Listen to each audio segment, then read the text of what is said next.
Over 40 years ago, a brand new show began. It was bright, colorful, and musical. But it also taught us the importance of community, how to get along with one another, and, despite our differences, how to live in harmony. It taught us how it was probably a good idea to take care of where we lived. It introduced us to Doc, Sprocket, the Gorgs, and the Doozers. And it taught us to dance our cares away. And, in the process, it just might save the world. I'm Jamie Logie, and this is Everything 80s, a podcast that looks back on a decade that forever changed the way we dressed, consumed, and connected. Today, we travel back to 1983, and the beginning of a unique, creative, and beloved TV series. This is the history of Fraggle Rock.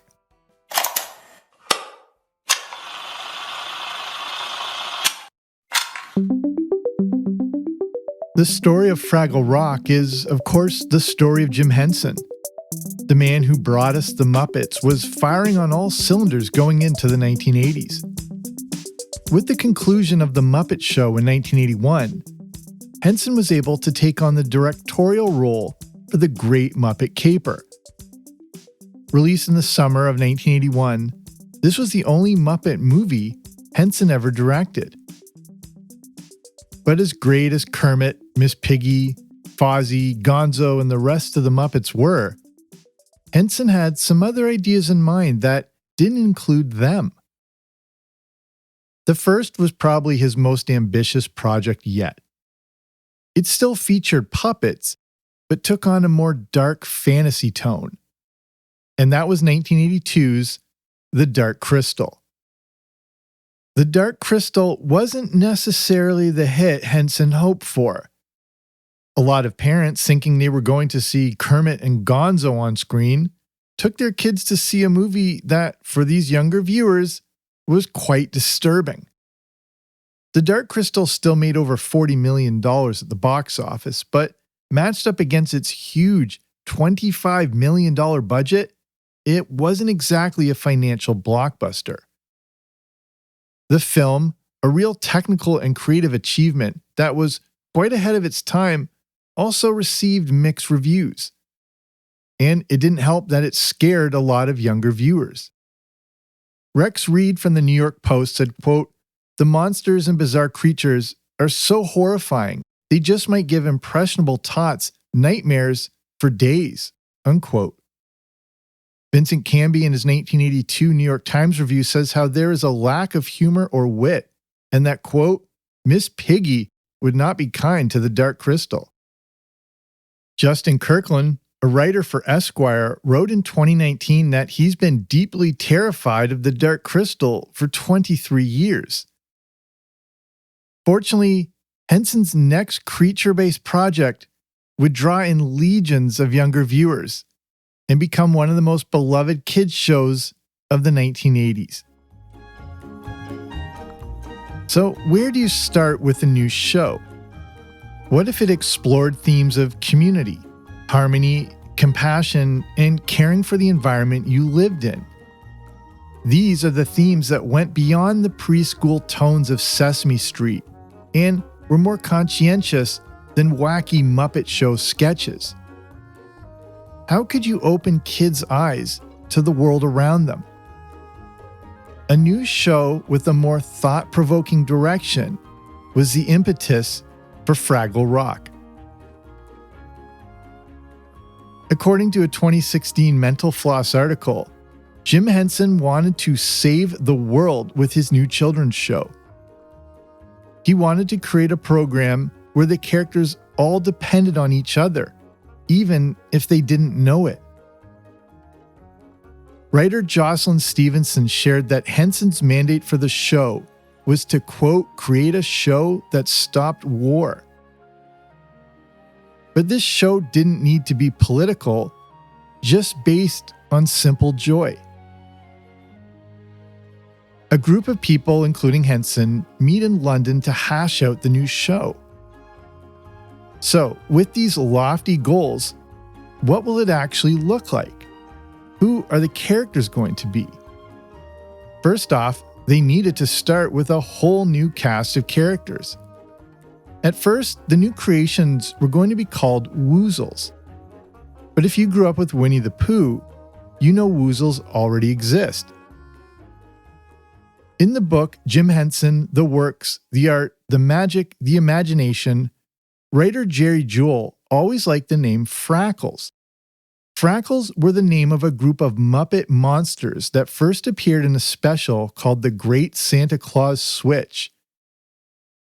These Frackles also ended up being reused on The Muppet Show. But they needed a new name. And to create that new name, the hard CK sound from Frackle was altered to a softer G, and the name Fraggle stuck. One of the first working names for the show was to call it the International Children's Show.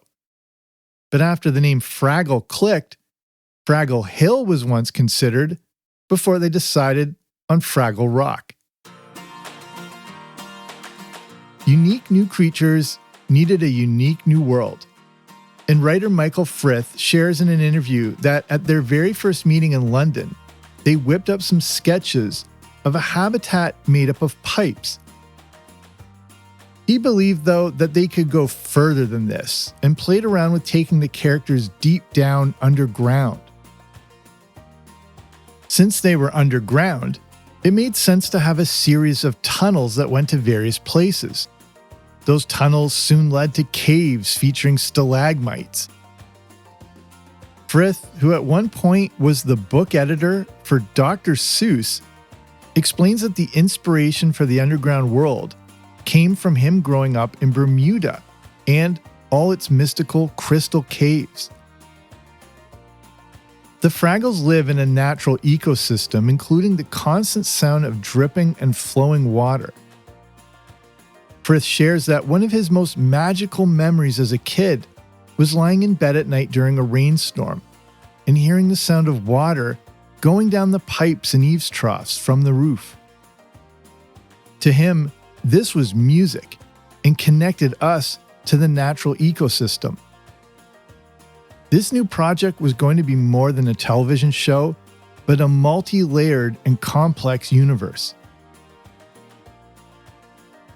The early character designs of the Fraggles look somewhat similar to what we know, but with less detail. Other early creature designs were extremely detailed. Frith shares that Henson basically gave them a blank check for creating this new world. But as elaborate as their puppet designs may be, they still had to think of them as functioning puppets and consider how the puppeteer would operate them. The development continued. The world they were creating also needed to be made up of other species of creatures. As the show is coming together, so are these new characters and these creatures. The Fraggles are the cornerstone of the show. They are various colors with fur-tipped tails. They also have individual personalities, live a pretty carefree life, and feast on radishes. The Doozers are a tiny species of green creature. They are like the worker bees of Fraggle Rock, constructing scaffolding and basically working and building all the time. They wear hard hats and work boots and dedicate their lives to working. Next come the Gorgs. The large, furry, humanoid creatures live outside of Fraggle Rock. They also believe they are royalty. The Gorgs are made up of Ma and Pa, who believe they are king and queen of the universe. They also have a son, Junior Gorg, and the family grows radishes, which the Fraggles steal. Fraggles, to the Gorgs, are pets, if they can catch them. Then there were some other unique but bizarre characters. Archaeologists often make a beeline for trash, as that's where you can find out a lot about an ancient society. Michael Frith explains that in trash there is wisdom, and this is the impetus behind another unique character on Fraggle Rock, Marjorie the Trash Heap. a sentient pile of compost who knows all and sees all. Located in the Gorg's garden, the Fraggles travel to her to seek wisdom. Then there's the last set of characters on the show. These are the ones considered the silly creatures from outer space. One of the tunnels in Fraggle Rock leads to a house and a workshop. This is the workshop of Doc and Sprocket. That's his dog. Doc never sees the Fraggles, but Sprocket does, always failing to catch one. Speaking of Doc and this workshop, if you grew up with Fraggle Rock, and depending on what country you're listening from, you may not know who I'm talking about. We'll get back to all that in a bit. One of the Fraggles, Uncle Traveling Matt, has ventured into the human world, which the Fraggles consider outer space. This is filled with those silly creatures, basically us. On his adventures, Uncle Traveling Matt sends postcards to Doc's house, which end up in the trash. Uncle Traveling Matt visits real locations in our world and documents what he observes. Doc assumes the postcards have been sent to the wrong house, and it's up to one of the Fraggles, Gobo, to venture into outer space to retrieve the postcards while avoiding Doc and Sprocket. Despite being a dog, Sprocket endlessly tries to make Doc aware of the Fraggles, but to no end. This is all going to culminate in a pretty extraordinary final episode, so stick around to find out more about that. Speaking of Uncle Traveling Matt, the name reportedly comes from a traveling mat, that's M-A-T-T-E, a special effect where a subject is filmed in front of a blue or green screen background, allowing various backgrounds to be added in later. I also mentioned Gobo, whose name, according to TV Insider, comes from a gobo, which is the name of a small circular disc used within lighting fixtures to shape studio lighting. But let's take a quick rundown at the other main Fraggle characters. Red Fraggle has bright red hair, wears a sweater, and is a bit bold, active, and competitive. Contrasting Red is Moki. Moki is a quieter, artistic, hippie-like Fraggle. Wembley Fraggle is the youngest of the main Fraggles. He is greenish-yellow with yellow hair. Wembley is a bit indecisive and kind of a Fraggle pleaser, but is always incredibly kind. Lastly, we have Boober Fraggle. Boober wears a red hat and brown scarf, is highly intelligent but prone to worry. He does everyone's laundry and loves washing socks. Boober is the one that always remains cautious. The 5 core Fraggles have distinctive personalities and idiosyncrasies. Their differing personalities should cause them to clash, but this is another example of the importance of coexisting together despite one's differences. So this new show was coming together. The concept is unique, and the production and presentation look to be extremely creative and unique too. But now it was time to get things moving. The world of Fraggle Rock featured various characters from different walks of life having to work together. The production of Fraggle Rock would be no different. This was a truly international project created by teams in New York, London, and Toronto. According to Mental Floss, Henson wanted Fraggle Rock to be a genuine international show, both in viewership and production. Teams in New York and London developed the show as far as writing, but the actual show was filmed here in Canada in Toronto, making Fraggle Rock one of television's first true international productions. Canada and Jim Henson go back to the early days of the Muppets, as one of Henson's early Muppet creations, Rolf the Dog, was featured in a series of Purina dog chow commercials from the early 1960s. Purina dog chow will really make a hit with your dog. Are you sure it'll make a hit? Positive. At the Fraggle Rock rap party held in Toronto in 1986, Jim Henson shares that those commercials were filmed in Canada at Robert Lawrence Studios in Toronto. This would be the same location where they would film Fraggle Rock. Fraggle Rock combined Television South in the UK, the CBC here in Canada, and then, in the US, the cable channel Henson had already worked with in 1979 to air Emmett Otter's Jug Band Christmas, the home box office, or HBO. Fraggle Rock would be HBO's first original series. And this was an interesting time in the growing home cable market.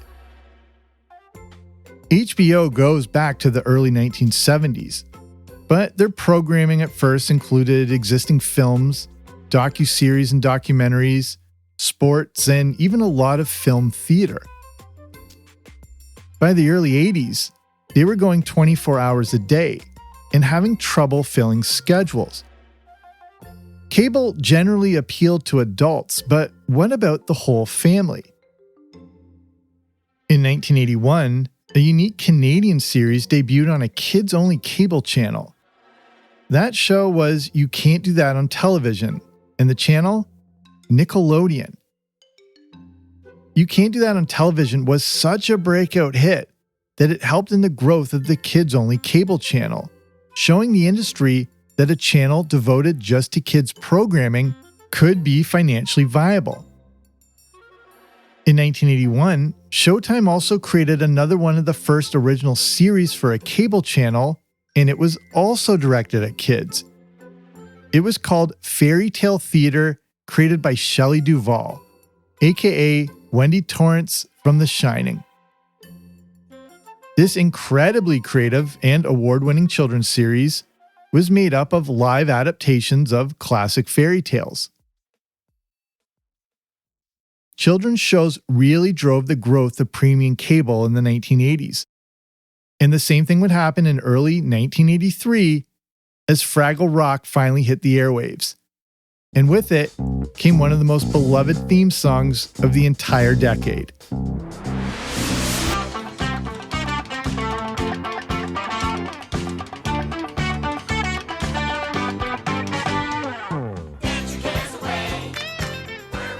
HBO went all in on Fraggle Rock.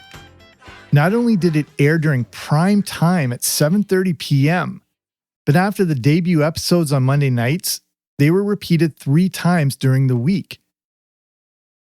Airing a kids' show in prime time instead of early mornings was a risky move, but HBO promoted Fraggle Rock hard.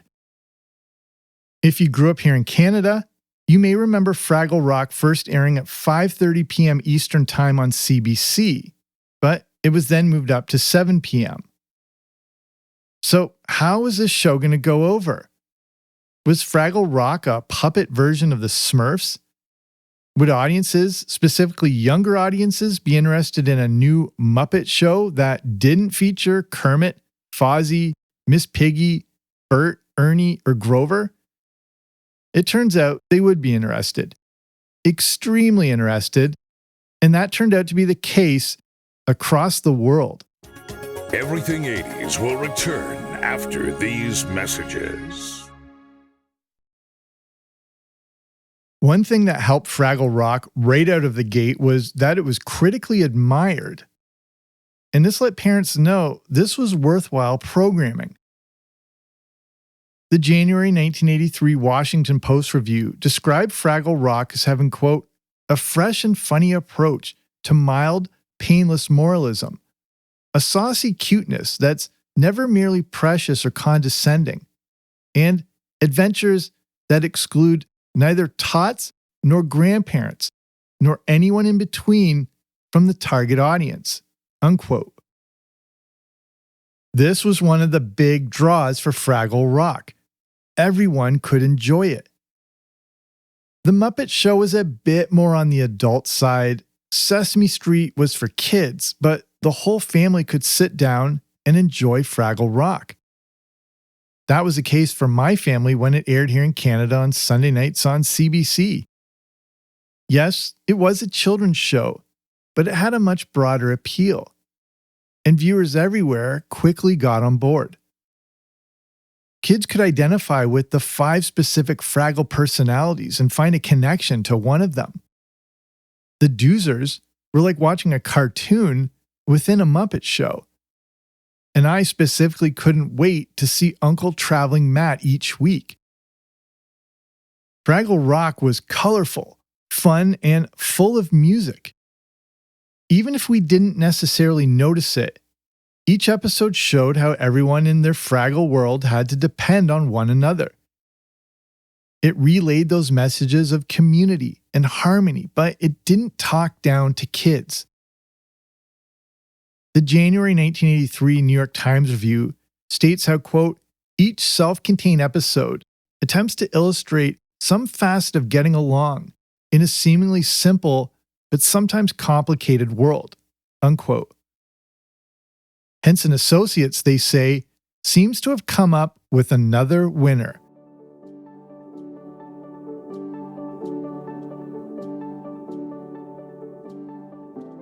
The universal themes and all the fun elements of the show quickly connected with a wide audience. And this was critical. Every show, of course, wants to be as successful as possible, but this was the case even more so with Fraggle Rock. It needed to be a hit, as it was quite an expensive show to create. Both the Gorgs and the Doozers were run on complicated and expensive remote control animatronic technology. Technology that had to be developed just for Fraggle Rock. Technology that would also eventually be used for the turtle costumes in the first Teenage Mutant Ninja Turtles movie.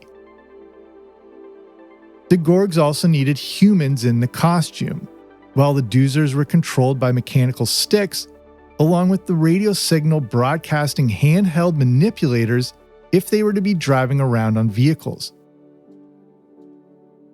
The show featured a lot of puppets and extremely detailed and expansive sets.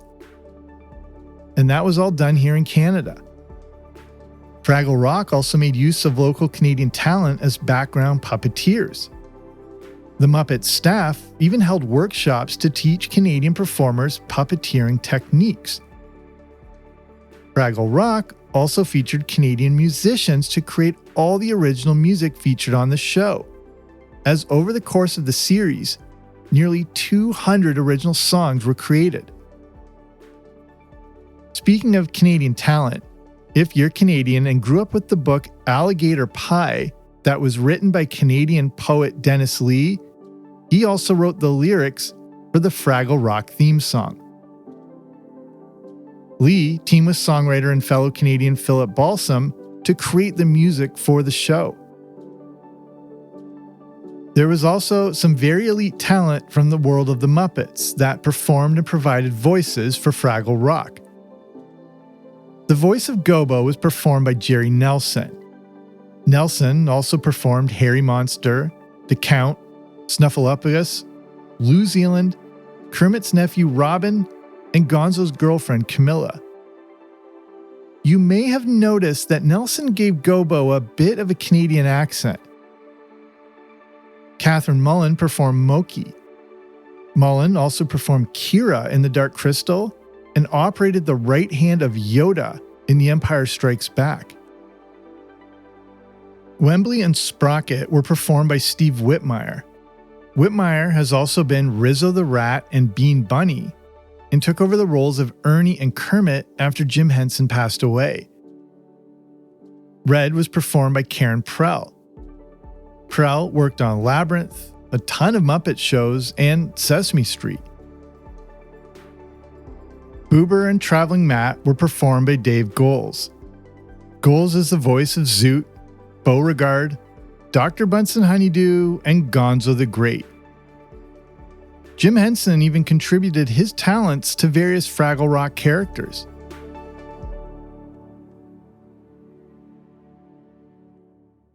Fraggle Rock required a lot of resources both from a talent perspective and a production one.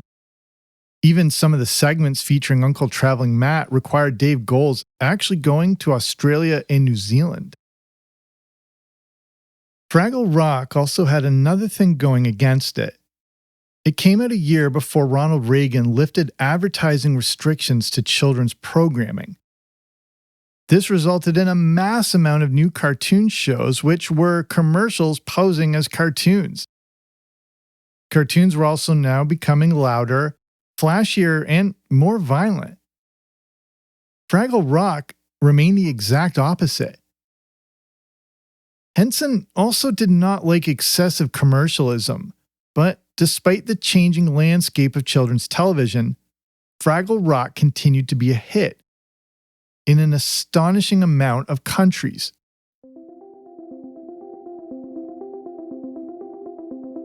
Fraggle Rock was always intended as a truly international show, and its popularity quickly spread far and wide. Over the course of the series, Fraggle Rock was broadcast in 90 different countries and 13 different languages. Fraggle Rock became popular so quickly that it soon became the first American TV show to be broadcast in the Soviet Union. This was also before the Berlin Wall fell, leading to the joke that Fraggle Rock ended the Cold War. The international aspect of Fraggle Rock also altered the production, as depending on what country you're listening from, you may know Fraggle Rock a bit differently than I've described it. North American audiences and several other countries knew Gerard Parks as Doc along with Sprocket. But if you grew up in the UK, instead of Doc in the workshop, you knew the Captain, who was a retired sailor living in a lighthouse. But he also had Sprocket. In Germany, a different actor played Doc, and if you grew up in France, Doc was actually a chef in a bakery with a dog named Croquette.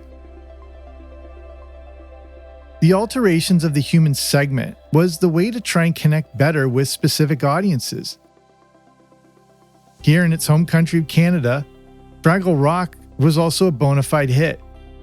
And according to tvtropes.org, moving the show from 5:30 p.m. to 7 further boosted ratings by 20%.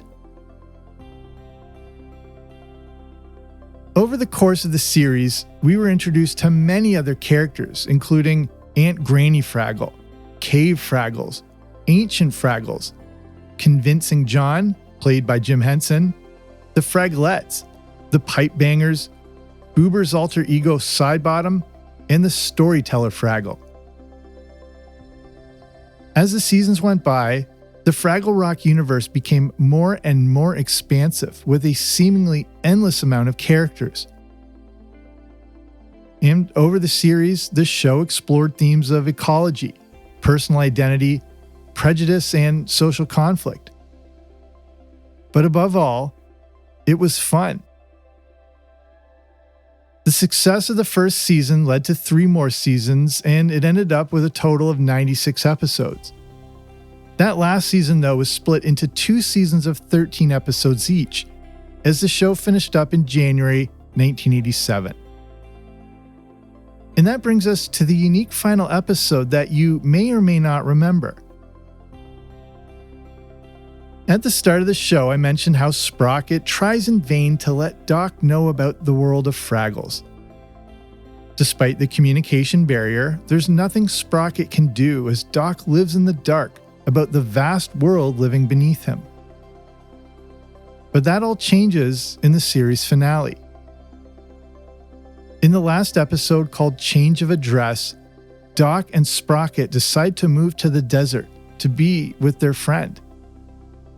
And now at this point, Doc finally knows about the Fraggles after meeting and speaking to Gobo, a very surreal thing to finally watch. Where did you come from? I'm a Fraggle. I live behind that hole.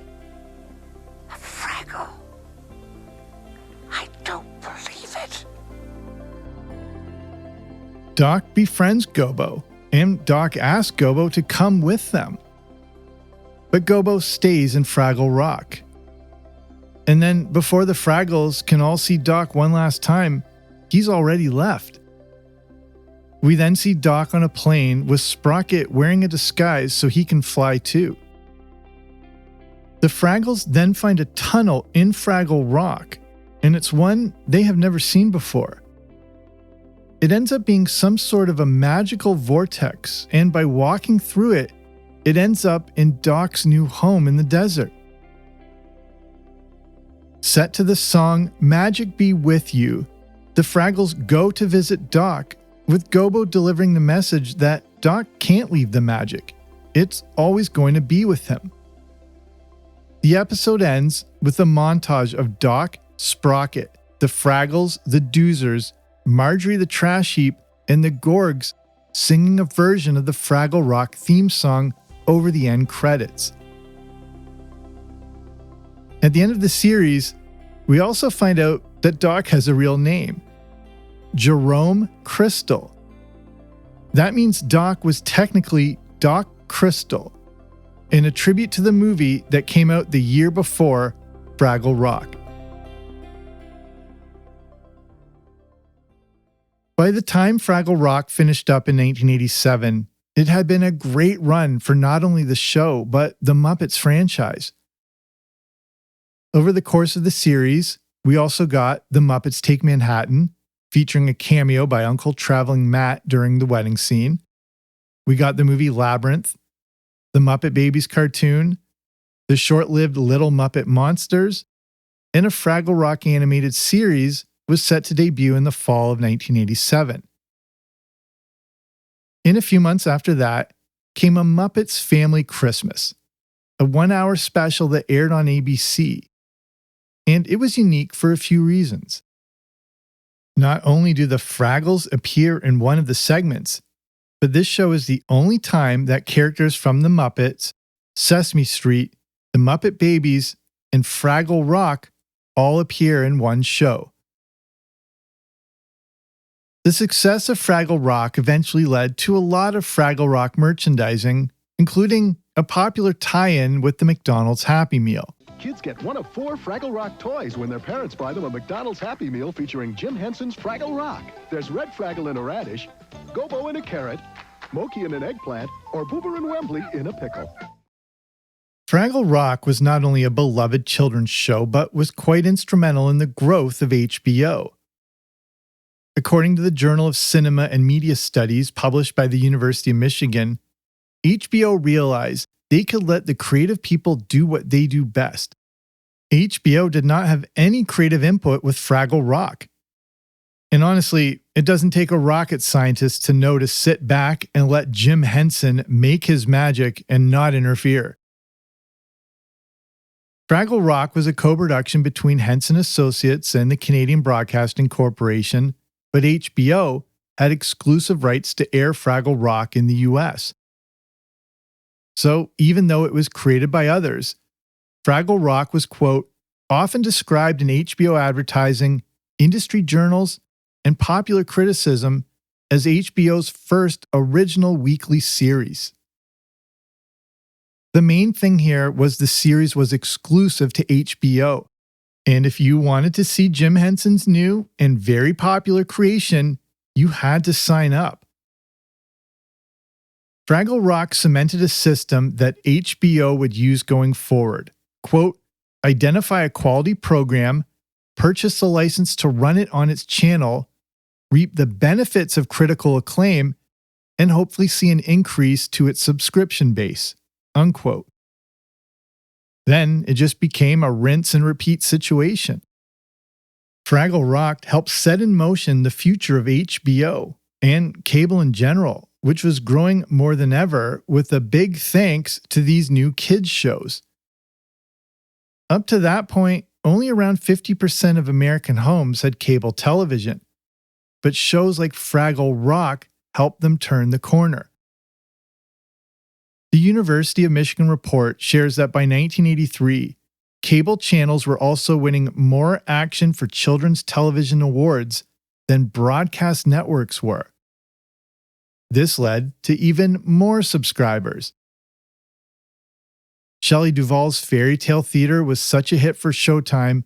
You Can't Do That on Television had helped make Nickelodeon part of many kids' lives.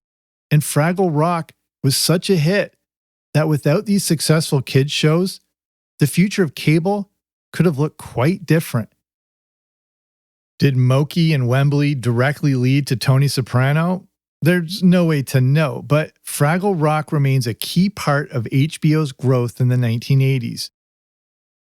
Quentin Schaefer, who was the executive vice president of corporate communications back then, said that Fraggle Rock was, quote, critical to the network's development.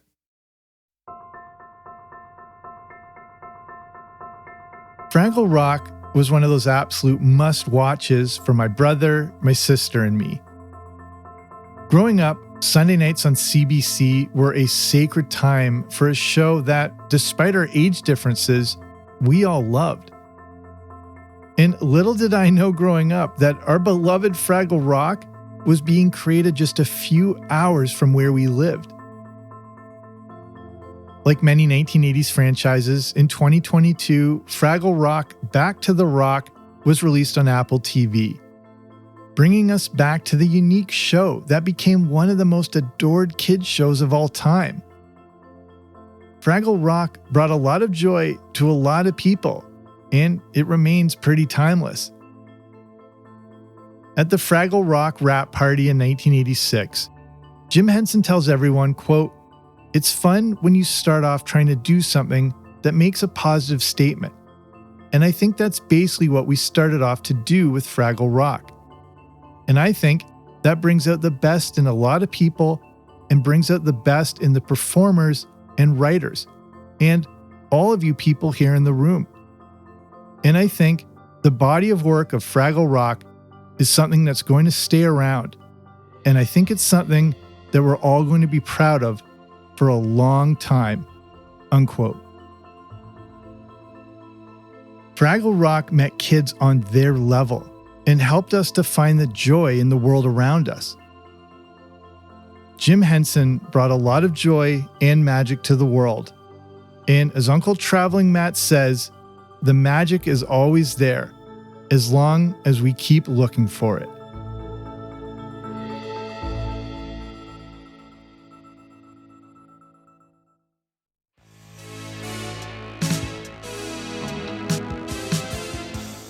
So that's our show. Thank you so much for listening. If you're looking for further listening related to this episode, I have previous episodes about the Muppet Babies, the growth of cable TV in the 80s, and an episode all about You Can't Do That on Television. But besides those ones, there are a ton of other previous episodes waiting for you to dive into them. If you haven't already, be sure to subscribe to the Everything 80s podcast wherever you listen to podcasts so you don't miss out on new episodes. If you're in a position to help support the show, you can consider becoming a part of patreon.com. That's the platform to not only support the show, but get access to bonus audio content like the Everything 80s Movie Review podcast.